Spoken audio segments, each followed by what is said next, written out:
WhatsApp guys, mister Munna भाई की video है। नीला कबूतर निकला संभल मस्जिद को बचाने, फिर करने लगा सीएम योगी आदित्यनाथ को चुनौती। तो भैया चुनौती सीधी, ओ भाई साहब ले भैया देखते हैं। थंबनेल देखना इसका बड़ा इंटरेस्टिंग था, तो करते हैं साथ में। वीडियो के ऊपर बात करेंगे एंड में। 1 2 3 गो। किसी के बाप की औकात नहीं है, यही शब्द यूज कर रहा हूं, कान खोल के सुन ले सारे।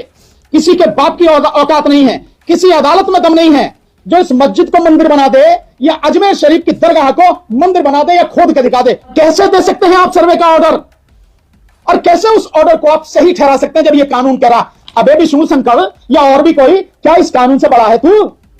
या तेरे जैसे जितने भी हैं कि कानून से बड़े हैं वो क्या? कितना गवार हो सकता है, जाहिलियत की भी हद होती है। वैसे तो इस नीले अंडे को कुछ नीले कबूतर वकील मानते हैं, लेकिन इसके जुबान से सिर्फ और सिर्फ पेशाब ही निकलता है जो उल्टा इसके सर पर गिरता है, और ये बाद में सोम रस समझकर पीता है। इसलिए सोच जो इसकी है वो घटिया हो चुकी है, क्योंकि ये कोर्ट को धमका रहा है, विष्णु शंकर जैन को धमका रहा है कि संभल में वो लोग सर्वे कैसे कर लिए।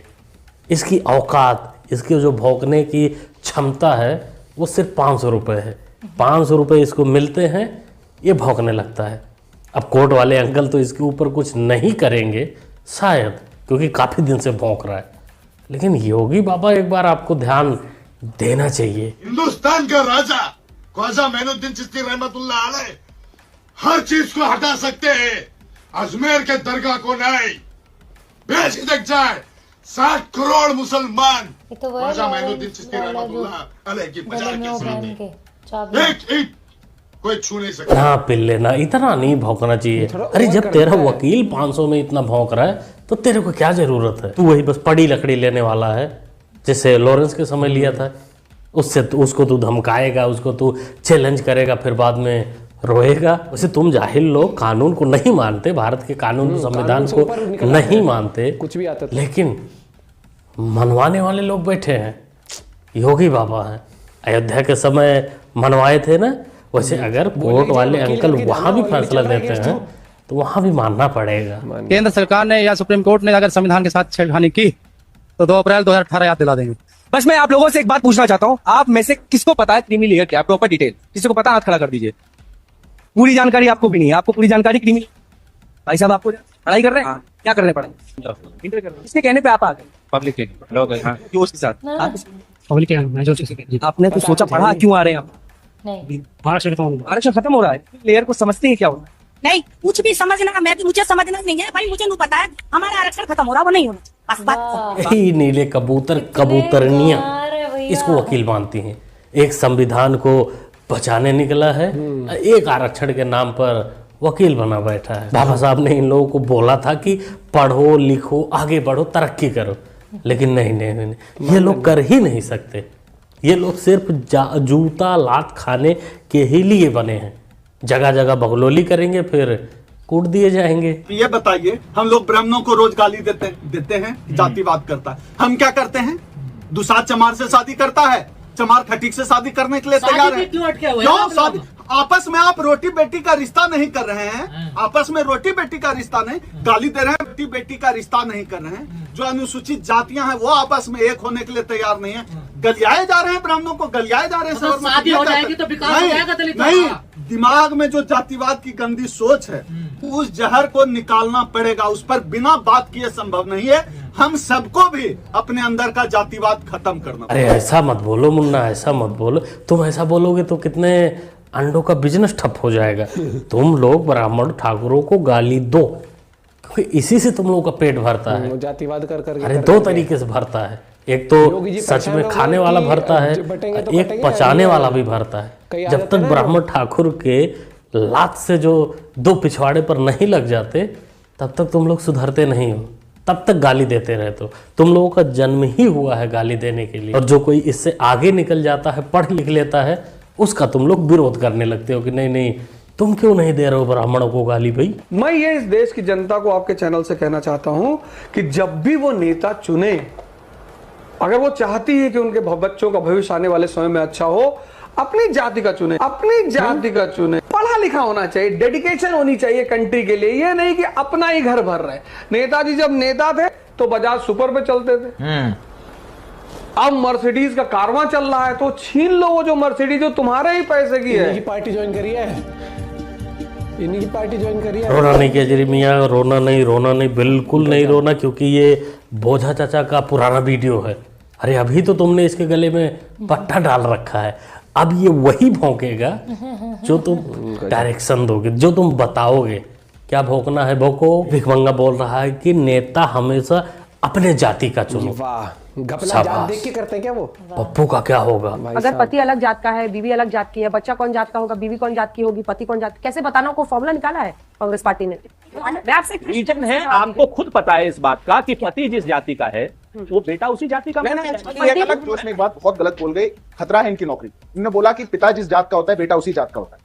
इनके शीर्ष नेता फंस जाएंगे इस काम में। नहीं फंसे, उस काम में फंस जाएंगे नहीं, कहाँ जाएंगे? क्योंकि यही फॉर्मूला तो दादाजी से भी शुरू होगा, फिर ये कहाँ जाएंगे? तो उस कहानी में नहीं जाना दिया जाए, इनका जाति का जनगणना कर दी जाए। आप मुझे ये बताइए, फिरोज गांधी किसके बेटे थे, किसके दत्तक पुत्र थे? आप बताइए, जनगणना आपसे शुरू कर रहे हैं, दादाजी से शुरू करिए, बताइए। मैं नोट कर रहा हूं, जनगणना शुरू कर रहा हूं। बताइए फिरोज गांधी कौन सी जाति से थे और वहां से लेकर के राहुल जी तक आए। मैंने कहा महात्मा गांधी के बेटे थे, आपको नहीं पता? लफड़ा है रे बाबा।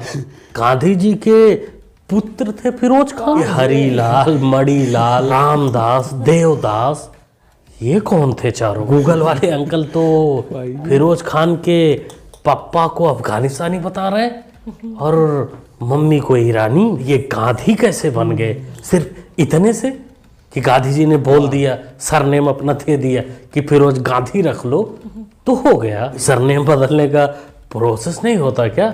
ऐसे ही जो बोल दे वो हो गया, मतलब क्या बकलोली है। देश को आजादी दिलाने के लिए लड़ा, खून बहाया, देश को एकता रखने के लिए श्रीमती इंदिरा गांधी जी अपनी जान दी, राहुल गांधी जी अपना जान दिया, उनके शरीर के टुकड़े टुकड़े हो गए। हाँ तो ये बात है, वो गांधी कोई और ही था जो शहीद हो गया था, जिसके शरीर के टुकड़े टुकड़े हो गए थे। बाकी ये अपना मनोरंजन वाला गांधी तो कोई और है। कि सोनिया गांधी एज अनपढ़, लंदन बियर बार में 12 साल उसने डांसर रही। इसकी माँ जो है रशियन थी, बाप जो इटली समुद्र किनारे मछली मारता था, झोपड़पट्टी में रहती थी इटली में। इसकी 4 बहनें 3 भाई हैं, टोटल 9 आदमी है। 3 साल 11 महीने 9 दिन इटली की जेल में भी रही। देशद्रोह के मुकदमे। बस करो चाचा जान, बस करो, अब बहुत ज्यादा हो रहा है। क्योंकि भाई खानदान ढूंढने के चक्कर में कहीं असली कहानी न बाहर आ जाए, इसलिए हम मनोरंजन गांधी मान ही लेते हैं कि चलो ठीक है, हमारे लिए गांधी यही है जो मनोरंजन करते हैं। मेरे जैसा बेवकूफ इस देश में नहीं। मंत्री जी कटेंगे बटेंगे का बयान कर रहे हैं, उस पर क्या कहेंगे? क्योंकि ये बड़ा अच्छा नारा उन्होंने दिया, मैं मुख्यमंत्री जी का धन्यवाद करता हूँ। चलो कहीं तो सही। इसका विश्लेषण जब हमने किया चुनाव खत्म होने के बाद, तो हमें ये एहसास हुआ कि हम 6743 जातियों में सदियों से बटे हुए, इसी वजह से इस देश में आज भी रोटी रोजी और तमाम तरह के अधिकारों से वंचित है। हम 6743 जातियों को जोड़ने का काम करेंगे। उन्होंने नारा हमारे लिए दिया क्योंकि हम नहीं जोड़ पा रहे, तो उनको जोड़ के भाईचारा बनाएंगे और ताकत बना के जो है अपनी परेशानियों को हल करेंगे। ये हवा कहाँ से चल गई भाई? मियाँ भाई ने पिछवाड़े पर जो एक लात मारा था, उसी का नतीजा तो नहीं? ये मुस्लिम धार्मिक प्रोग्राम था, इसमें हमने चंद्रशेखर को नहीं बुलाया। चंद्रशेखर का विरोध करते हैं, चंद्रशेखर बिना बुलाए यहाँ पर आए हैं। हमने चंद्रशेखर को नहीं बुलाया,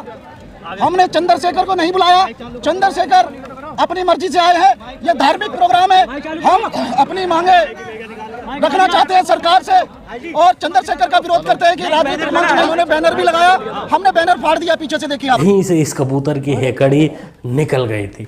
वक्फ बोर्ड का सपोर्ट करने गया था दिल्ली, वहां से उल्टे पैर नंगे पैर 4 गाली लात घूसा खाकर वापस आया।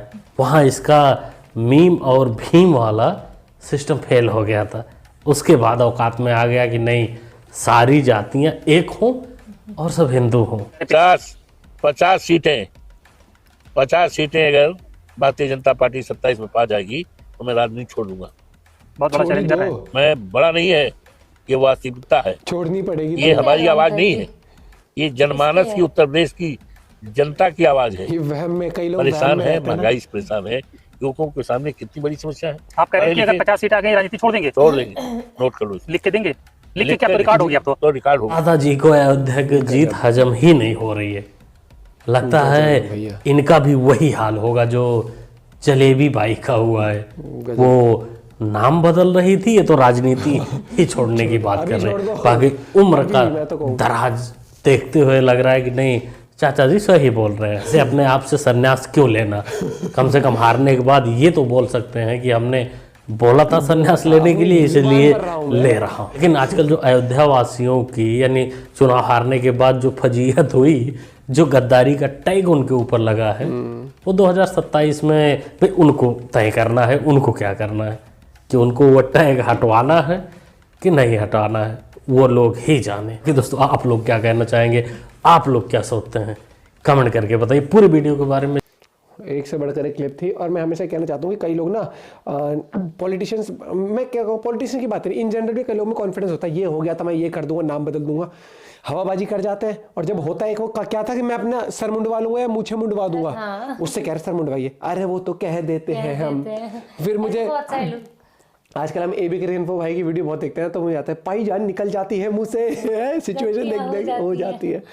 भाई कलाकार है यहाँ पर। मतलब पॉलिटिक्स में एक चीज़ अब समझ के चलनी पड़ेगी, जातिवाद वाली पॉलिटिक्स भैया नहीं कामयाबी देश के अंदर। सबसे बड़ी बात है कि आपको जुड़ के चलना पड़ेगा। एक है तो सेफ वाला नारा लेके चलना पड़ेगा, क्योंकि आपको जो फ्यूचर होने वाला है ना बहुत फ्यूचरिस्टिक होगा, उसमें बहुत टेक्नोलॉजिकल एडवांस्ड होगा। तो अगर आप इन्हीं चीज़ों में रह गए ना तो आप आगे नहीं बढ़ पाओगे। आपको कई चीज़ों को समझ के, कई चीज़ों में आपको अपने आप को मॉडर्न करके चलना पड़ेगा, ठीक है। और आपको देखना नेता कौन बेहतर है देश के लिए भी, ये चीज़ देखनी है। जो आपको घर पे बिठा के आलस फैलाना चाहते हैं ना कि मेहनत मत करो, खटाखट फटाफट लो, मजे लो, ये लो वो लो, मैं भी मानता हूँ जो भाई गरीब है मदद करी जाती है, लेकिन ऐसी मदद कौन करता है कि आप एक इंसान पूरे दिन मेहनत करके यहाँ पर ज़ेप्टो ब्लिंकिट में डिलीवरी करके 12-15 हज़ार महीने की बड़ी मुश्किल से कमाता है, और एक को तुम कह रहे हो 8 हज़ार खटाखट फटाफट दे देंगे, डेटा भी दे देंगे, राशन भी अलग मिलेगा।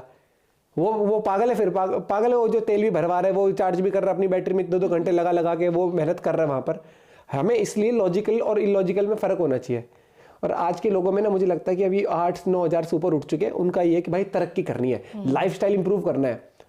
क्योंकि 8 हज़ार में लाइफस्टाइल इंप्रूव कभी नहीं होगा जिंदगी पर। सबको चस्का लग चुका है नेटफ्लिक्स का, मूवी देखने का, बढ़िया बाइक रखने का, स्कूटी रखने का, गाड़ी रखने का और लाइफस्टाइल एंजॉय करने का। और अब तो पहले वांट होता था एग्जांपल घर के अंदर एसी लगाना, अब नीड हो गया है सबका कि भाई गर्मी है, क्योंकि अब जितना आप रह रहे हो फास्ट पेस जिंदगी हो गई है। पहले हमारा लाइफस्टाइल जो होता था, हम जब मान लो खेती भी कर रहे हैं कुछ करते तो हमारे पास एक फ्री टाइम दोपहर का हो जाता था, ठीक है, और जल्दी उठ के अपने काम में लग जाना होता था। अब क्या हो गया है कि भैया थक के इंसान आए, हर एक चीज़ हो, भाग दौड़ भरी जिंदगी है, बहुत चीज़ें होती है। तो इसलिए आप समझ रहे हो ना कि 8-9 हज़ार में लाइफ टाइम मेंटेन नहीं हो सकता। तो लोग अब ज़्यादातर लोग तो समझ गए कि भैया इन झांसों में आना नहीं है, हमें मेहनत करके कमा लेंगे और देश तरक्की करेगा तो हमारी इनकम बढ़ेगी। और कुछ लोग नेताओं ने तो ये चिरकुट वाली बातें पकड़ी हुई है, महंगाई बढ़ गई है, लोग तड़प रहे। अरे भाई तू ये तो पूछ ले, जिनकी तनख्वाह जितनी थी उनकी भी तो बढ़ गई है। खुद की नहीं बताएगा कि इस महंगाई के चक्कर में मेरी तनख्वाह कितनी होती थी उस पोस्ट की जिसकी नेता की मैं वो कुर्सी लेके बैठा हूँ, जिस कुर्सी पर बैठा हूँ, और आज कितनी है। तो ये चूरन देना छोड़ दो। लोग भी समझदार हो गए हैं कि महंगाई महंगाई महंगाई, सिलेंडर सिलेंडर सिलेंडर। आज भी इंसान की जितनी तनख्वाह बढ़ गई है ना, उसे ऐसा आप कैलकुलेट करोगे तो राशन फिर भी उसका ना वो तनख्वाह के हिसाब में से बहुत ज़्यादा नहीं यूज़ होता, बाकी बल्कि सेविंग्स के लिए तनख्वाह उसकी बच जाती है। तो वो लेकिन आपके ऊपर भी डिपेंड करता है कि आप कैसा। अब आप 50 हज़ार की तनख्वाह लेके 40 हज़ार की फॉर्चूनर की किस्त भरोगे तो भैया फिर मुझे नहीं समझ आता कि फिर आप इंसान को एक स्टैंडर्ड वाइज भी चलना चाहिए ना, कि लाइफस्टाइल, सेविंग्स, हर एक चीज़। लेकिन एक होता है कि बस 3 मुद्दे, महंगाई और एक और क्या पकड़ा हुआ है, बेरोजगारी। वेरी गुड, लगे रहो इसमें, देश आगे बढ़ चुका, युवा अंडरस्टैंडिंग है। मिलते हैं वीडियो के साथ, बाय बाय, टेक केयर।